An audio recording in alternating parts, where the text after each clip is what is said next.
Bonsoir Julia. Merci beaucoup d'être sur notre antenne pour nous parler notamment du conseil d'administration de l'Institut audiovisuel de Monaco qui s'est donc tenu cette semaine. Quelles sont les thématiques qui ont été abordées? L'ordre du jour était assez chargé, comme régulièrement chaque année le futur budget, le budget prévisionnel de l'année prochaine, qui porte sur les différentes activités de l'Institut.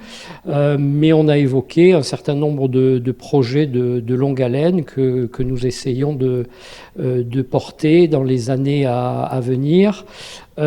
Pour rien vous cacher, un des sujets importants portait sur la sauvegarde et la conservation des futures images de la nouvelle chaîne TV Monaco, puisque producteur d'images, TV Monaco devra se conformer au dépôt légal de manière à ce que ces productions puissent être à la fois conservées et consultées dans le temps.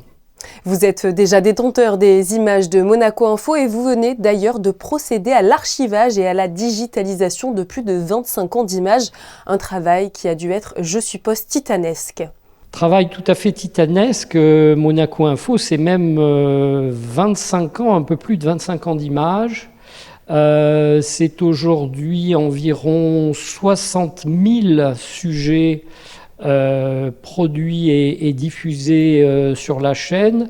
En l'espace de 20 ans, on a démarré avec un peu de retard, puisque la chaîne existait avant même que l'Institut soit créé. Donc il a fallu récupérer le retard, ce qui a pu être réalisé par les équipes de documentalistes de l'Institut. Donc j'allais dire, aujourd'hui, on est quasiment en temps réel, d'une année sur l'autre.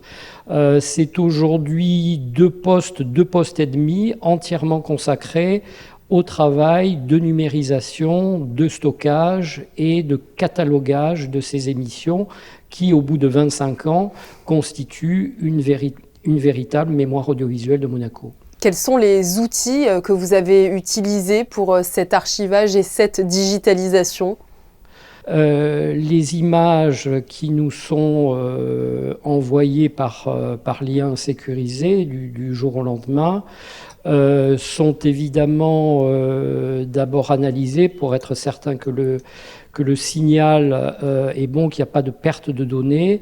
Ensuite, elles sont en effet numérisées dans un standard et un format qui constitue le fichier pivot de conservation, qui sont ces fichiers désormais déposés sur des cartouches qui s'appellent LTO pour Linear Tape Open.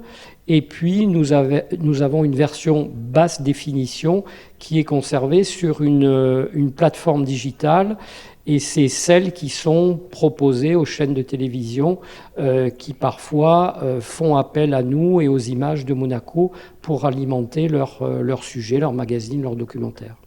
Un mot également sur le fait que l'Institut ne cesse de s'agrandir avec notamment des nouveaux locaux qui permettent aussi forcément, je crois, de nouvelles perspectives. Oui, alors ces nouveaux locaux que nous avons intégrés en 2018 nous permettent déjà d'assurer une dimension muséale, de pouvoir organiser d'une année sur l'autre des expositions aux thématiques très variées. Il y a aussi la dimension que nous devons assurer au titre du dépôt légal, de permettre au public de consulter les émissions ici sur site, et puis une petite salle de projection où nous organisons des ateliers, des projections thématisées, essentiellement en direction des établissements scolaires de la Principauté. C'est plus d'1 millier d'élèves chaque année qui viennent s'asseoir sur les bancs de la salle de projection pour découvrir ce que c'est que la mémoire audiovisuelle de Monaco, rencontrer aussi les équipes et le personnel de l'Institut de manière à découvrir aussi les différents métiers à l'œuvre au sein de notre établissement. Et je profite que vous soyez sur notre antenne pour parler des événements réguliers que l'Institut organise avec notamment l'art du cinéma et le film Le Fanfaron. Alors oui, c'est notre prochaine projection début mai au Théâtre des Variétés, Le Fanfaron de Dino Risi, et qui est sans doute un des premiers grands films de ce qu'on a appelé la comédie italienne, tourné par l'un de ces monstres sacrés qui s'appelait Dino Risi. Et à l'affiche de cette production italienne, deux acteurs de renom, Vittorio Gassman et Jean-Louis Trintignant, dont on a un peu oublié qu'il a beaucoup tourné dans les années 60 en Italie. Merci beaucoup à vous, Vincent Vatricon. Merci à vous.